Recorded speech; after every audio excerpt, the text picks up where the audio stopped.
Time मैंने proper लिखा आप लोगों को बताने के लिए। 4:30 से 5 का जो टाइम है मॉर्निंग का, सर्काडियन क्लॉक का जो रिसर्च है वो क्या बोलता है, इस टाइम बॉडी का टेम्परेचर है वो लोवेस्ट होता है।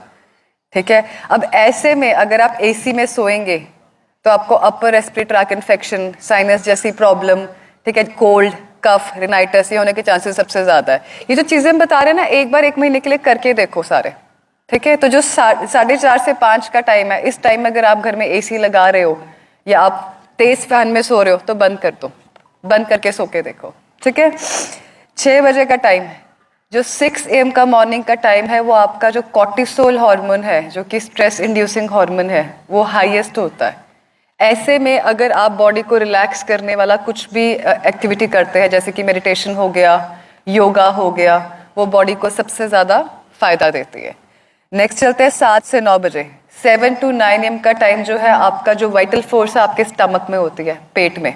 तो मैक्सिमम जो आपके डाइजेस्टिव जूसेस हैं वो 7 से 9 बजे के बीच में बॉडी में रिलीज होते हैं। तो 7 से 9 बजे के बीच में अगर आप दिन का पहला मील खाते हैं तो सबसे अच्छा डाइजेशन उसका होता है, सबसे ज्यादा उसका गुड आउटकम आता है। 7 बजे जो है आपका बीपी भी फ्लक्चुएट करता है। अच्छा, कोई जिसने कभी भी हार्ट इंस्टीट्यूट में काम किया हो उसको पता होगा, जो 7 बजे का टाइम है, अक्सर स्ट्रोक आना है किसी पेशेंट को, या जिस पेशेंट की टेंडेंसी है हार्ट की बीमारी है, उनको 7 बजे के टाइम के आसपास टेंडेंसी रहती है फ्लक्चुएशंस की। तो ऐसे में अगर कोई आपके घर में पेशेंट है जिसको बीपी की प्रॉब्लम है या हार्ट डिजीज है या ऐसा कुछ भी सिनेरियो है, कोशिश करो कि उस इंसान को गुस्सा नहीं है। अगर कहते हैं ना सुबह सुबह क्या सड़ी सी बात कर दी, गुस्सा क्यों कर रहे हो, सुबह सुबह नहीं गुस्सा करते होते, कह देते हैं ना ऐसे, क्यों? क्योंकि जो 7 AM का टाइम है, रिसर्च क्या बोलती है, जो आपका वाइटल फोर्स है that is in your, that enhances your, that affects your cardiac activity and your BP. ऐसे में अगर पेशेंट कुछ भी ऐसा करेगा जिसकी वजह से वो गुस्सा खा के बीपी हाई करेगा, that can be harmful for his heart condition. 9 से 11 सर्काडियन क्लॉक क्या कहता है, आपकी बॉडी का टेस्टोस्टेरोन लेवल सबसे ज्यादा हाई है। तो अगर आपको कोई भी ऐसा फोर्स वाला वर्क करना है, एक्टिविटी करना है, जैसे जिम वर्कआउट करना है, ठीक है, तो ये वाला जो आपका टाइम है वो बेस्ट है। तो इसी तरह जो आपका दिन का सारा साइकिल है वो सर्काडियन के हिसाब से एक क्लॉक बना हुआ है। हम लोग आपको यहाँ पे बोलते हैं कि सुबह उठ के योगा करो, मेडिटेशन करो, ठीक है, शाम को अर्ली सो, कहते हैं ना early to wake and early to sleep अच्छा होता है।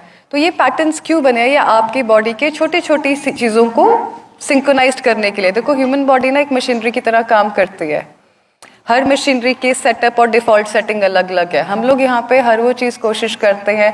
इंटीग्रेटेड का मतलब ही यही होता है कि हर चीज़ को कंबाइन करके यूज़ करना जो पेशेंट के लिए बेनिफिशियल हो। ठीक है, ऐसा नहीं है कि हम लोग पेशेंट्स को एकदम से बोल देते हैं कि आपका डायलिसिस स्टॉप कर दो, डायलिसिस बंद हो जाए। Dialysis is supportive treatment. जिस पेशेंट का ऑलरेडी डायलिसिस चल रहा है, हफ्ते में 3 बार चल रहा है या हफ्ते में 2 बार चल रहा है, उसको बड़ा क्लियर कट ये चीज अंडरस्टैंड करनी होगी कि आपकी विद टाइम फ्रीक्वेंसी कम होगी। 10 दिन में डायलिसिस बंद नहीं होगा। 10 दिन में जो है किडनी की फंक्शनिंग इंप्रूव होगी। किडनी की फंक्शनिंग इंप्रूव होगी तो धीरे धीरे जो डायलिसिस की रिक्वायरमेंट है टॉक्सिन्स को रिंस करने की, वो अपने आप ऑटोमेटिकली स्लो डाउन होती जाएगी। ठीक है जी। और इसका जो मार्कर है, आप लोग अक्सर क्रेटिनिन को लेके, यूरिया को लेके बॉदर करते हैं। ठीक है, जो आपका किडनी की फंक्शनिंग का मार्कर है वो आपका GFR होता है, जो है आपका ग्लोमेरुलर फिल्ट्रेशन रेट, कि आपकी किडनी कितना फिल्टर कर रही है। कैंसर के पेशेंट्स पे आ जाते हैं। कैंसर का पेशेंट है कोई हमारा यहाँ पे? कोई भी नहीं है? कैंसर की बीमारी कैसे होती है?